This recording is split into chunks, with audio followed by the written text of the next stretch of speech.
Good morning, good afternoon, good evening. आज का ये जो वीडियो मैं आप लोगों के साथ में शेयर कर रहा हूँ, मेरा एक अपना पर्सनल एक्सपीरियंस है। जो बच्चे मेरे से क्लास, जिन बच्चों को मैं पेन ड्राइव क्लासेस में जो मेरे इंटरेक्शन होते हैं, जनरली कई बार जब बच्चे मेरे से फ्री टाइम होता है, after class, before class, during class, एक मतलब यूज टू मतलब, तो कई बार मैं बच्चों से पूछता हूँ कि आज आप सीए में क्यों, क्या ऐसी चीज आपको सीए में कुछ तो ऐसा चार्म रहा होगा, कुछ तो एक ऐसा अट्रैक्शन रहा होगा, कुछ ऐसा मोटिव रहा होगा, कुछ तो एक ऐसा मोटिव रहा होगा जो आप लेकर आया। लोगों का बड़ा सिंपल सा, कई बार लोगों का कहना होता है कि सर नहीं, एक बढ़िया सी जॉब चाहिए और एक सेटलमेंट चाहिए, जॉब लग जाएगी, सेटलमेंट। तो पूछता हूँ कि जॉब में आप क्या एक्सपेक्ट कर, तो उनका एक बहुत बढ़िया एक कॉमन आंसर रहता है, sir we are expecting 5 digit, 6 digit salary. 5 digit आजकल कुछ नहीं पास, सैलरी मतलब सर लैक्स में पैकेज हो। कई बार चलो अच्छा लगता है कि चलो लोगों ने एटलीस्ट एक टारगेट, एक गोल तो सेट किया। पर कई बार मैं एज ए एंटरप्रेन्योर डिसअपॉइंट भी हूँ कि हम लोग जो सोच रहे हैं, हम लोगों की जो थिंकिंग है, वो एक 6 डिजिट सैलरी तक ही क्यों रुकी हुई है। हम लोग सपना देख रहे हैं तो केवल 6 डिजिट सैलरी का क्यों देख रहे हैं, क्या हम 8 डिजिट 9 डिजिट टर्नओवर का सपना क्यों नहीं। हम कब तक अपने आप को तो गुलामी वाली सोचे कि यार, मैं ये नहीं कह रहा हूँ कि एम्प्लॉयमेंट इज बैड और जैसे मतलब गुलामी एंड ऑल, मतलब मैं कह रहा हूँ कि एक हम अपने आप को बियॉन्ड अपनी लिमिटेशन या बियॉन्ड अवर एक्सेप्ट आगे बढ़ाकर क्यों नहीं देखना चाहते। क्या अगर हम लोग बात करें 9 डिजिट टर्नओवर, तो क्या हम 9 डिजिट टर्नओवर के पास नहीं जा सकते। Getting employment, rather getting employment, क्या हम एम्प्लॉयमेंट देने की बात नहीं कर सकते। तो सोचना ही है तो बड़ा क्यों नहीं सोचे। तो मैं बच्चों से बोलता हूँ कि यार भाई 6 डिजिट साल, why not 9 डिजिट टर्नओवर और 8 डिजिट टर्नओवर, 10 डिजिट टर्नओवर। तो लोग कहते हैं कि सर बिजनेस में है तो बिजनेस कहीं ना कहीं क्या है, रिस्क है, यार अनसर्टेनिटी है, चला नहीं चला। यार ऐसा कुछ नहीं, ऐसा कुछ नहीं है। रिस्क किस काम में नहीं है। और एक शायद पिक्चर थी, शायद बदमाश कंपनी, उसमें सबसे एक बड़ा प्यारा सा डायलॉग था कि जिंदगी में सबसे बड़ा रिस्क होता है रिस्क ना लेना। या कोई और कंपनी शायद मतलब बर्फी या व्हाटएवर, एक मूवी थी बॉलीवुड सिनेमा में से, एक लाइन याद आती है कि बड़ा रिस्क होता है, रिस्क। तो अगर बिजनेस अगर आप स्टार्ट कर भी रहे हो, रिस्क है, रिस्क नहीं है।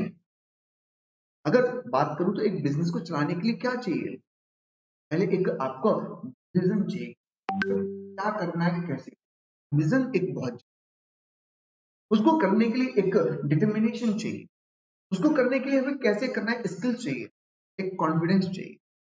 अगर आपके पास में ये सब चीजें हैं तो ऐसे में मैं आपको बोलूंगा कि बेटा, आपके लिए कोई भी बिजनेस अगर आप एक मतलब एक परफेक्ट स्ट्रैटेजी के साथ में आगे बढ़ा रहे हैं, तो ऐसी कोई बात नहीं है कि वो बिजनेस आपका सक्सेस नहीं। लोग कहते हैं कि सर स्टार्टिंग में बिजनेस छोटा होता है, क्या हो गया। हर छोटी चीज की, जो हर एक बड़ी चीज की स्टार्ट होती है वो किसी ना किसी चीज से, और जब हम छोटे छोटे एफर्ट्स को ऐड करते चल जाते हैं तभी वो क्या करता है, बड़ा बनता है। कोई भी बिजनेस मेरी हिम्मत से, मतलब कोई भी रिस्क मैं बोलूं या कोई भी रिस्क जो मेरी हिम्मत से बड़ा नहीं हो सकता। तो मेरी हिम्मत ज्यादा स्ट्रांग है तो वो रिस्क मेरी हिम्मत है। तो मैं आपको ये जो बस एक मतलब मैसेज देना चाहता हूँ, वो ये देना चाहता हूँ कि हम लोग अगर सोच ही रहे हैं तो हम लोग क्यों ना बड़ा सोचें। क्यों हम आखिर इतनी छोटी ही सोच रखें कि बस 6 डिजिट लाइफ, इतना सेटिस्फेक्शन आपके लिए पर्याप्त है। नहीं बचे अपने आप की जो बिग, मतलब क्या, बियॉन्ड इमेजिनेशन गो, बियॉन्ड इमेजिनेशन गो। अगर बिग का मतलब समझो कि dream big, dream big, dream 11 नहीं कि बस खोला आज का मोबाइल ऐप और मैं चाह रहा टीम बनाना भूल गया तो पहले टीम बना लेते हैं। मैं उस ड्रीम बिग की बात नहीं कर, बियॉन्ड इमेजिनेशन आपको जाना पड़ेगा। अगर आपको बड़ा सोच, अपने आप को पहचानो, आप हनुमान जी हो, हनुमान जी को एक श्राप था, तब तक उनको याद नहीं दिलाया जाएगा कि उनके पास में क्या शक्तियाँ है, तब तक उनको अपनी शक्तियाँ याद नहीं आएँगी। तो वैसे ही हम लोग हैं, हम लोगों को अपना स्टैमिना, अपनी कैपेबिलिटीज़ नहीं पता, हम क्या कर सकते हैं हमें नहीं पता। और जिस दिन आपको ये बात का कोई एहसास दिला देता है, ये बात आपको कोई महसूस करा देता है, उस दिन आप बड़े से बड़ा काम कर जाते हैं। आप कई सारे सक्सेसफुल चार्टर्ड अकाउंटेंट देख सकते हो, ऐसे एंटरप्रेन्योर बहुत बड़े-बड़े लेवल पे काम कर रहे हैं। तो इस ये इंडस्ट्री में जो टीचिंग में एंगेज है, आप ऐसे बहुत सारे टीचर्स को देख सकते हो कि जिन्होंने अपनी टीचिंग के साथ में ड्रीम बिग, वो भी चाहते तो सीए बनने के बाद में जॉब कर सकते थे। Some of them are earning in, मतलब in good quantum, name fame कुछ भी, वो बहुत अच्छे तरीके से कमा रहे हैं। तो उन्होंने एक सही तरीके से सोचा, उसको जो सोचा उसको डिटर्मिनेशन के साथ में पूरा किया। आप किसी भी टीचर की बात कर लीजिए जिनको आप अपना आइडल मानते हैं, बड़े लेवल पर देखते हैं, तो डिटर्मिनेशन जरूरी है दोस्त, हिम्मत जरूरी है।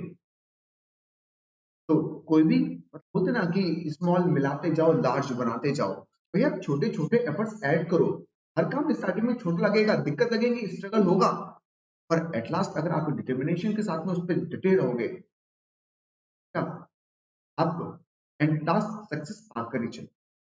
पर कई सारे बच्चे ऐसे आते हैं, सर मेरे पास आइडिया तो है, मुझे लगता है पर ये जो मेरा आइडिया है वो है ना बहुत बड़ा, मतलब काम नहीं कर सकता, ये छोटे से काम का आइडिया है।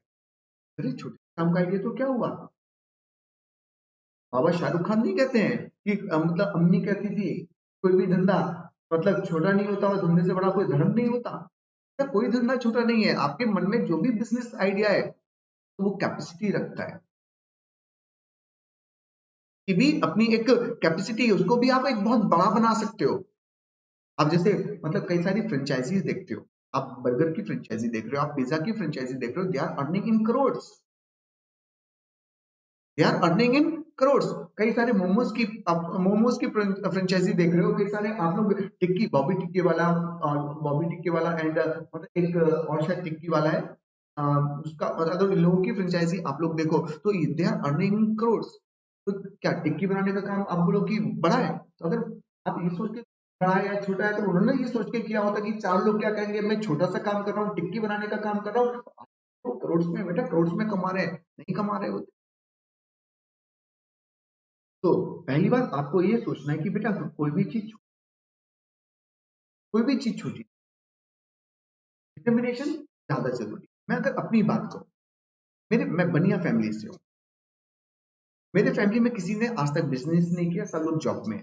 दादाजी लोग जो थे वो अपने फार्मिंग में अपने थे, फार्मिंग के बाद में मेरे डैडी जो है वो टीचिंग, मेरे बड़े भाई वो अपनी जॉब में है, और I am the person who is in business. तो ऐसा नहीं कि बिजनेस के लिए कोई प्रायर एक्सपीरियंस होना चाहिए, ये बनिया ब्लड में बिजनेस है। सोच आपकी जो है वो, आपको एक माइंडसेट जो है वो आपका बिजनेसमैन का होना चाहिए, एक एंटरप्रेन्योर का होना चाहिए। मैं बस जो बच्चों से बात करता हूँ तो जहां पर मुझे फील होता है कि वो जो एक 6 डिजिट सैलरी पे अपने आते हैं, वो मेरे को पर्सनली हर्ट करता है। कि अगर आप बड़ा सोच रहे हो तो बड़ा, मतलब काफी बड़ा सोचो,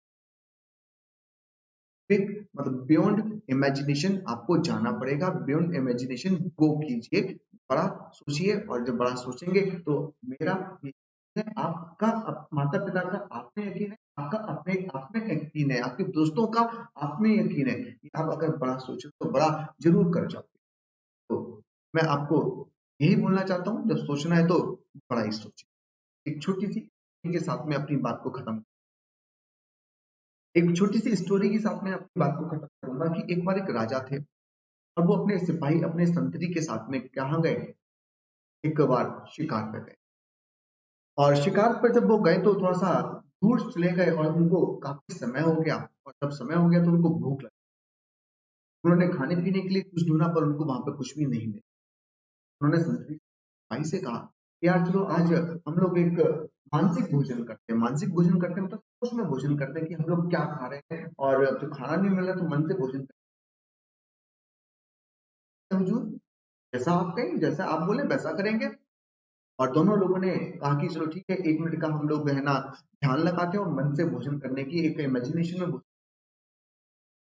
और दोनों ने 1 मिनट का आंखें बंद करी और भोजन करा, मानसिक भोजन किया, और 1 मिनट के बाद आप राजा ने बोला कि भाई तुमने खाना खाया? जी साहब खाया। आपने खाया? बिल्कुल खाया। राजा पूछता है सिपाही बताओ तुमने क्या खाया? भाई कहता है हुजूर मैं तो छोटा आदमी पहले कैसे बोलूं? पहले आप बताओ आपने क्या खाया? दाल रोटी चावल खाए। फिर बता तूने क्या खाया? तो साहब मैंने 56 भोग खाए। मैंने 56 भोग खाए, 56 तरीके जो व्यंजन थे उनका मैंने आहार ग्रहण किया। राजा को गुस्सा है कि मैं राजा होकर केवल दाल खा रहा हूँ, 56 भोग खाने का बात कर रहा है। बाकी तूने तुमने अपनी औकात देखी है, तू एक सिपाही और तू 56 भोग खाने की बात कर रहा है। तो बड़ा सिंपल सी बात की कि साहब मन से ही तो खाना था, जब मन से खाना है तो क्यों ना मैं बड़ा सोचूं, जब मन से ही सोचना है तो क्यों ना मैं बड़ा सोचूं। क्या ड्रीम से। तो मिलते हैं नेक्स्ट वीडियो में। Till then have a good time, take care, जय हिंद।